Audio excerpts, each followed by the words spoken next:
Bab 011. Setelah pertemuannya dengan Anton di ruangan Nizam, Melia terus menghindari Anton hari ini. Semakin mengambil jarak di antara mereka berdua. Melia takut kembali ditanya tentang pertemuan mereka di ruang itu. Tapi Anton berpikir lain, pertemuannya dengan Melia tadi ingin dia jadikan bahan untuk pembicaraan di antara mereka. Anton ingin memperbaiki hubungan yang ada di antara dia dan Melia. Diam selama 1 bulan tetap membuatnya tidak tenang. Anton pernah menyukai Melia, pernah membenci Melia dan kini dia di tahap mengagumi Melia. Anton ingin hubungan pertemanan di antara mereka kembali membaik. Dokter Melia, panggil Anton saat Melia kembali ke lemari loker dokter penjaga di ruang IGD. Melia tidak menjawab, hanya menoleh melihat siapa yang memanggil. Wajah Melia tetap nampak dingin, meski jantungnya gugup takut-takut Anton bertanya tentang dia dan Nizam. "Anda sibuk?" tanya Anton lagi, memulai dari pembicaraan formal. "Tidak, katakan, ada apa?" jawab Melia dingin. Dia menutup loker dan menguncinya. Lalu menatap Anton dengan tatapan yang sangat dingin. "Anda belum memaafkan saya." "Maafku tidak penting." "Tentu saja penting, karena kita pernah berteman." "Bukan teman, cuma say hi." "Ya ampun Dokter Melia, kamu itu keras kepala sekali." Melia tersenyum kecil. "Apa kamu memiliki hubungan dengan Dokter Nizam?" "Sepertinya hubungan kalian dekat," tanya Anton, membuat senyum Melia langsung hilang seketika itu juga. Diganti dengan menelan ludahnya susah payah. "Iya, kami memang memiliki hubungan. Kedua orang tua kami saling mengenal," balas Melia, mencoba bicara biasa saja, tidak ingin menunjukkan kegugupan. Cukup Nizam yang tahu kelemahannya, dia tidak ingin terlibat lemah di mata orang lain. Dilihat oleh Melia, Anton yang menganggukkan kepalanya kecil. "Iya, Dokter Nizam pernah mengatakan itu juga. Di malam penyambutanmu saat kamu mabuk, aku berniat mengantarmu pulang. Tapi Dokter Nizam menghentikan aku dan mengatakan jika sebaiknya dia saja yang mengantarmu, karena dia mengenal keluargamu." Melia hanya mendengarkan, tidak memberikan respon apapun. Karena tiap respon yang akan dia berikan, pasti akan jadi bahan pertanyaan baru untuk Anton. "Apa ada yang ingin kamu katakan lagi?" tanya Melia dan Anton kehabisan kata-kata.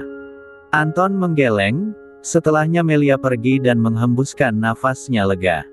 Sikap dingin Melia itu membuat Anton mengulum senyum tipis. Baginya Melia memang berbeda, dia wanita yang sangat spesial.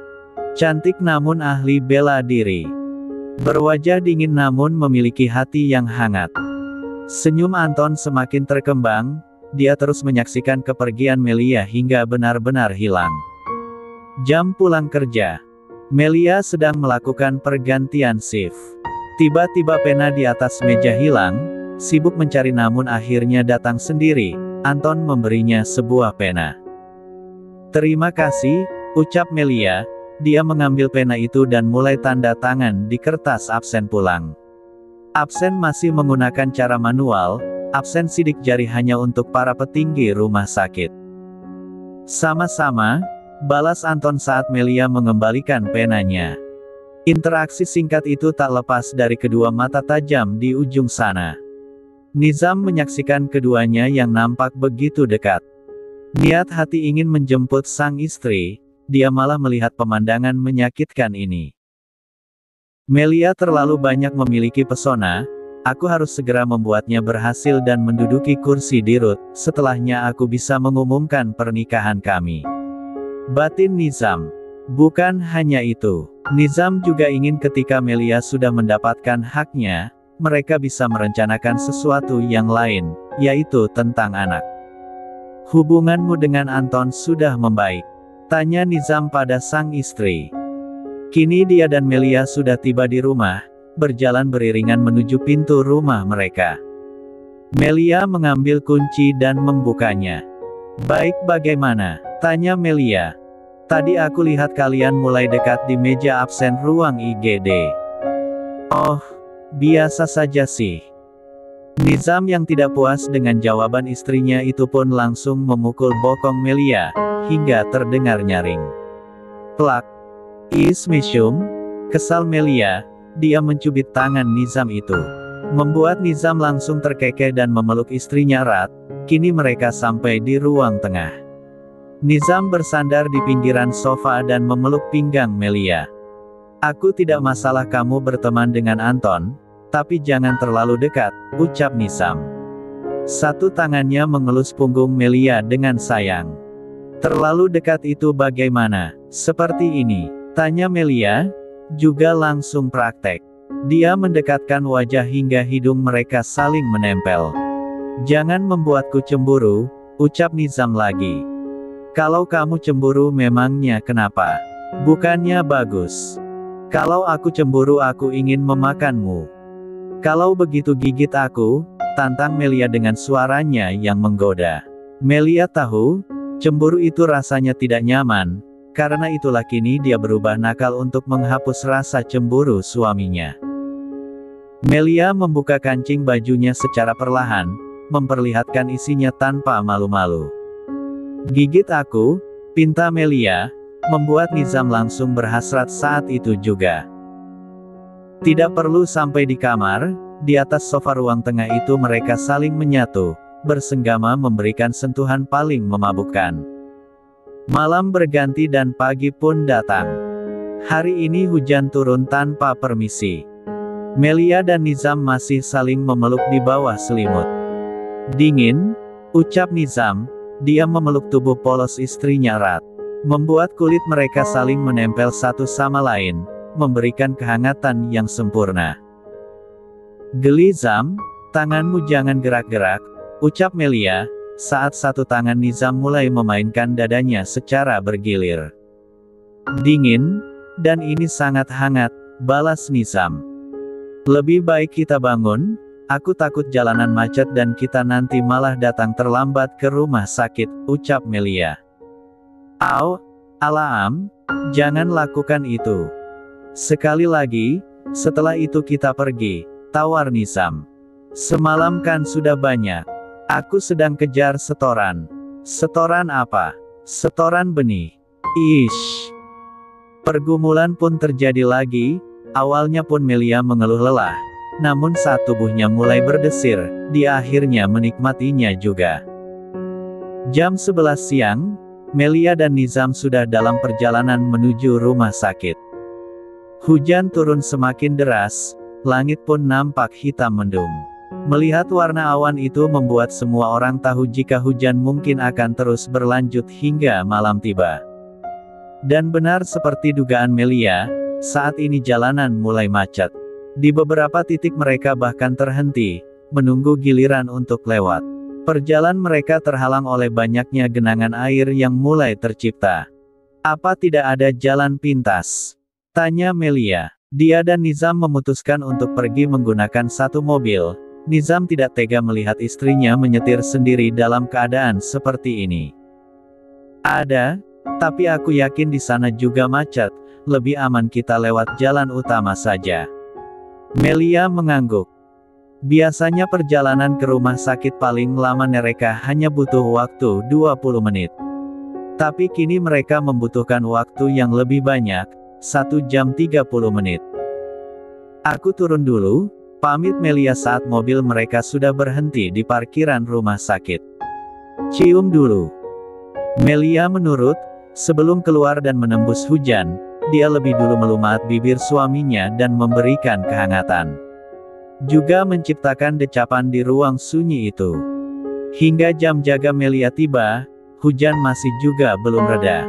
Banyaknya pasien yang datang ke ruang IGD pun tidak berkurang. Tetap sama seperti hari biasanya. Dalam keadaan seperti ini, rumah sakit malah memasang keadaan siaga.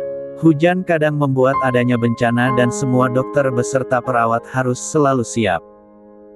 Jam 3 sore saat itu Melia sedang mengantarkan pasien yang dia tangani di ruang IGD untuk mulai masuk ke ruang perawatan. Masih berjalan beriringan dengan beberapa perawat yang mendorong ranjang, tiba-tiba terdengar seseorang berteriak memanggil namanya. Dokter Melia, pekik orang itu yang ternyata adalah seorang perawat wanita.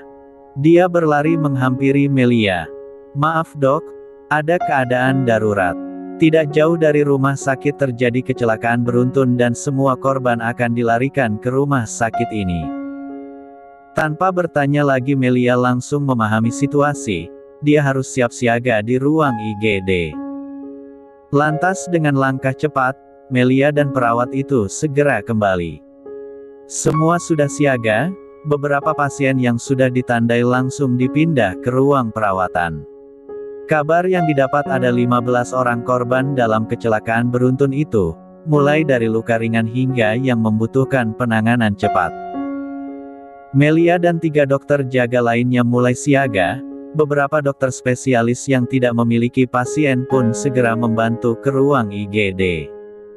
Tidak berselang lama, iring-iringan ambulans tiba.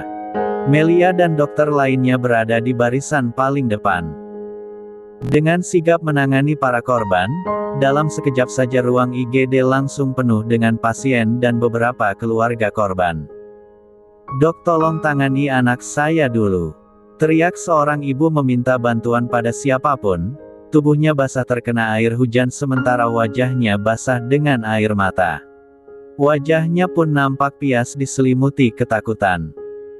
"Saya bisa tangani pasien ini dok, lebih baik-baik Anda tangani anak itu," ucap perawat yang berada di dekat Melia.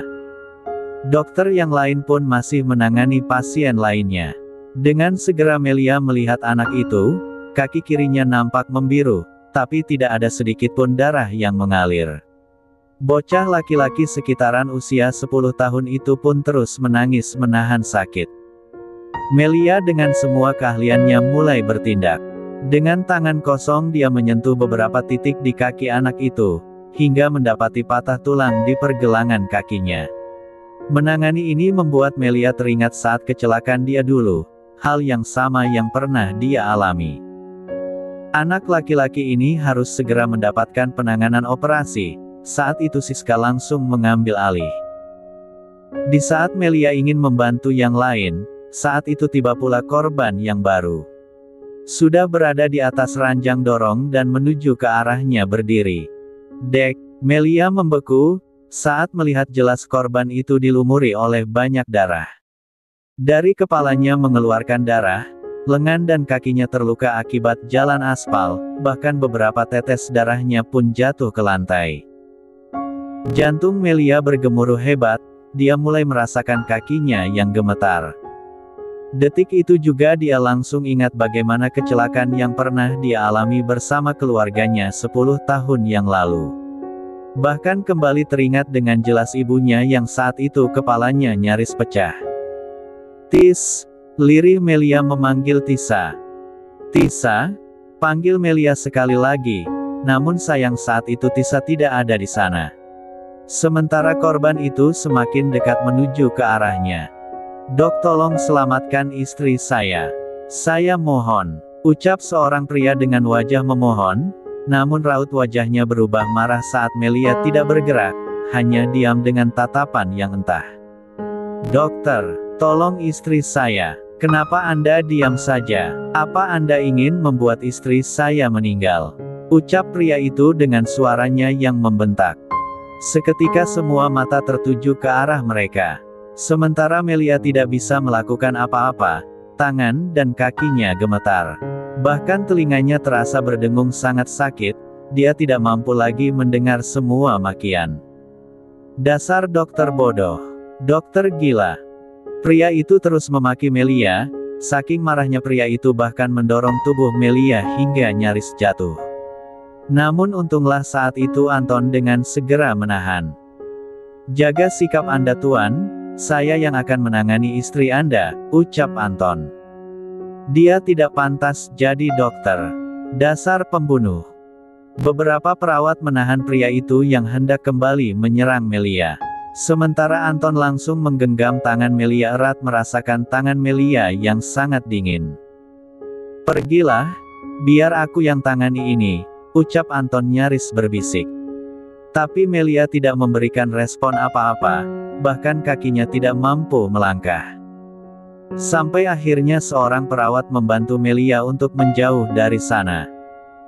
Jam 7 malam kegaduhan itu akhirnya usai, namun kabar tentang Melia dan keributan di ruang IGD tadi mulai menyebar dan jadi bahan pembicaraan. Orang-orang mulai bertanya kenapa Melia seperti itu. Kenapa Melia diam saja saat melihat pasien yang terluka parah? Kenapa Melia nampak takut dengan tubuhnya yang gemetar? Tisa yang baru mendengar kabar itu pun langsung berlari mencari keberadaan Melia. Di semua sudut rumah sakit dia datangi, namun tidak menemukan Melia di mana-mana. "Maafkan aku Lia, maafkan aku," lirih Tisa dengan kaki yang terus melangkah mencari. Kepalanya berulang kali berputar melihat setiap sudut. Sampai akhirnya Tisa menemukan Melia. Wanita itu duduk di termenung di belakang rumah sakit. Hujan sudah reda dan membuat malam ini terasa begitu dingin. Melia duduk di bawah lampu sorot, meringkuk memeluk kedua kakinya sendiri. "Melia," panggil Tisa dengan suaranya yang serak. Dia merasa sangat bersalah, membuatnya ingin menangis. Apalagi saat melihat keadaan Melia yang seperti ini. "Maafkan aku Lia," ucap Tisa. Dia ikut berjongkok dan memeluk Melia erat. "Kamu tidak salah Tis, ini memang salahku. Aku membunuh seseorang." "Tidak Lia, pasien itu selamat, Dokter Anton yang menanganinya." Tisa akhirnya menangis. "Ini hanya masalah keadaan, jangan salahkan dirimu," timpal Tisa lagi. "Apa aku tidak bisa jadi dokter Tis?" "Jangan berkata seperti itu, selama ini sudah banyak pasien yang kamu sembuhkan Lia. Tapi aku punya penyakit. Orang-orang sepertimu butuh dukungan Lia, bukan dicekal langkahnya." "Maaf, ini semua salahku." "Tidak Tis, memang aku yang salah. Aku bisa melawan orang lain, tapi aku tidak bisa melawan ketakutan yang ada pada diriku sendiri." Melia mulai menangis. Kedua wanita ini akhirnya menangis dengan saling memeluk erat. Dan Tisa terus mengucapkan kata maaf, maaf karena dia tidak selalu ada di samping Melia. Masih sesenggukan, mereka berdua mencoba bangkit. Berniat kembali masuk ke dalam rumah sakit. Namun langkah mereka terhenti, saat di ambang pintu sana mereka melihat Anton. Sama seperti Tisa, sedari tadi Anton juga mencari Melia. Mencemaskan keadaan wanita itu. Anton tahu, ada sesuatu yang terjadi pada Melia. Meski tidak tahu apa itu, tapi Anton sungguh ingin menenangkan. Melia dan Tisa melanjutkan langkah hingga akhirnya sampai di hadapan Anton.